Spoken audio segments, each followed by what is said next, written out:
Hello? Hello? Is there anybody out there? You're feeling isolated? Well, the feeling of isolation can come at any time where we feel disconnected. We don't have to be physically alone to feel isolated, though that helps if you know what I mean. Today we are remote, we are apart, separated out of necessity, not choice.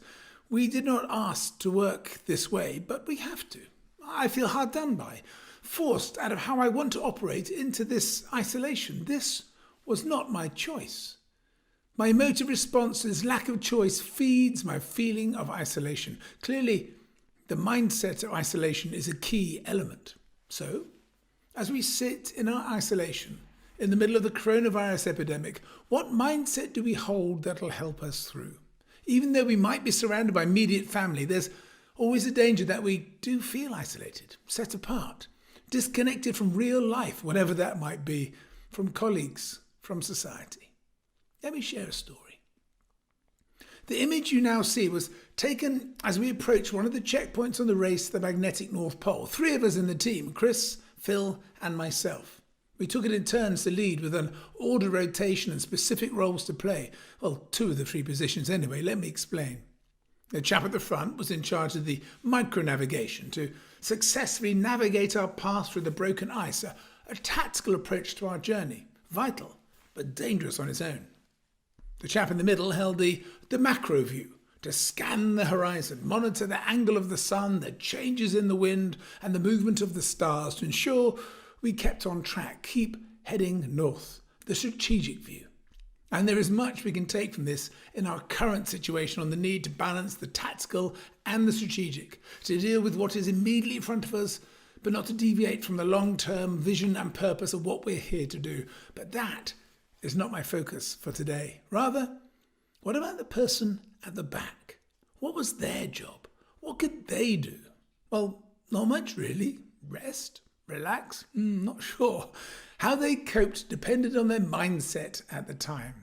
They were totally isolated. Even though the teammates are just in front of you, you cannot communicate with them. You are covered from head to toe. Your face is hidden deep in a balaclava and under your hood.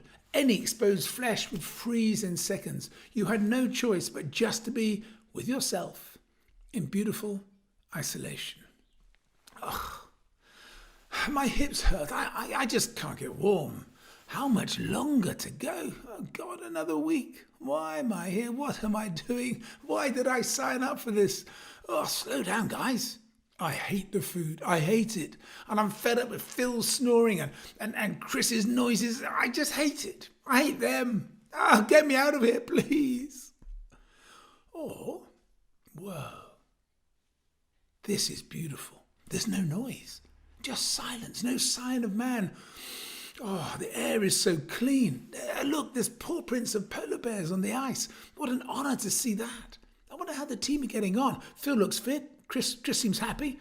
I think we're a good team. How's the pace? Shall I put on some pressure at the back? I better get ready for my turn at the front. Those 2 people are the same person as me, just with a different mindset. One a prisoner of their own mind, the other a free agent. I believe isolation and even disconnection are a matter of choice. The physical reality of not being able to communicate or connect, of being in isolation, out of your control, of being prey to the environment has not changed for either scenario. I was physically in the same place. But what was different was my approach, my mindset, my reaction, my choice. We may not have chosen this way to work together, but we have a choice in how we respond. I hear much noise of people being isolated, and for real, there are some people who are in horrible situations of being completely alone in the world. No family, no friends, no opportunity to connect. And as a truly gregarious person, I feel for them terribly, and I hope that this situation has alerted society to their plight, and that we come out of this with a far greater sense of compassion and reach out to those in need. And there are others I know who have a hermit preference, who are just loving this.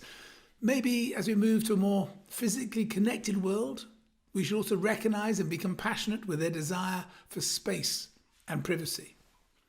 But in reality, team, none of us at work are alone. We have our families and friends, we have each other. We have our customers, our suppliers, our partners. I may not physically be with you, but boy, I'm with you in spirit and in a familial bond defined by our common endeavour.